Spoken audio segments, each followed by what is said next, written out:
गौतम की तपश्चर्या और आत्मपीड़न बड़े ही उग्र रूप का था, जितना उग्र वह हो सकता था। उन्होंने अपने शरीर को हर सुख से दूर कर दिया था। यह तप 1-2 दिन नहीं, पूरे 6 वर्षों तक चलता रहा। हर बीतते दिन के साथ उनका शरीर और अधिक दुर्बल होता गया। 6 वर्ष बीतने पर उनका शरीर इतना दुर्बल हो गया था कि वह ठीक से हिलडोल भी नहीं सकते थे। ऐसी तपस्या कोई साधारण मनुष्य नहीं कर सकता। इतनी कठोर तपस्या के बाद भी गौतम को कोई नया प्रकाश दिखाई नहीं दिया। संसार के दुख की समस्या अब भी उनके सामने वैसी ही खड़ी थी। क्या मैं अभी भी सत्य से दूर हूं? जिस दुख पर उनका मन केंद्रित था, उसका कोई समाधान उन्हें दिखाई नहीं दे रहा था। दुख क्यों है और इसका अंत कहां है? तभी उनके भीतर एक नया विचार उत्पन्न हुआ। यह न आत्मविजय का मार्ग है, न पूर्ण बोधि प्राप्त करने का, और न मोक्ष का।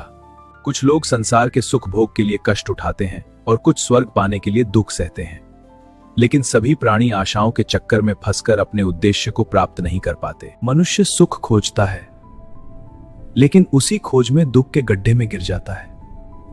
क्या मेरे साथ भी यही नहीं हुआ? उन्होंने अपने प्रयासों को दोष नहीं दिया, लेकिन अब उन्हें अपनी भूल समझ आने लगी थी। मैं अपने प्रयास को दोष नहीं देता, किंतु यह आधार छोड़कर आकाश में उड़ने जैसा प्रयास था। अब उनके भीतर एक नया प्रश्न जन्म ले चुका था। क्या शरीर का अधिक से अधिक उत्पीड़न ही धर्म हो सकता है?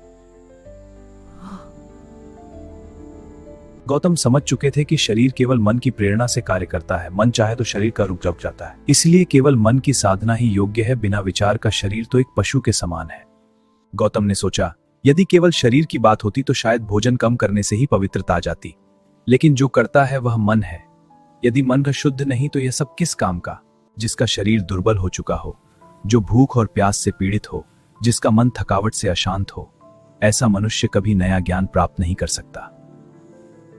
गौतम अब समझ चुके थे कि आत्मपीड़न सत्य का मार्ग नहीं है।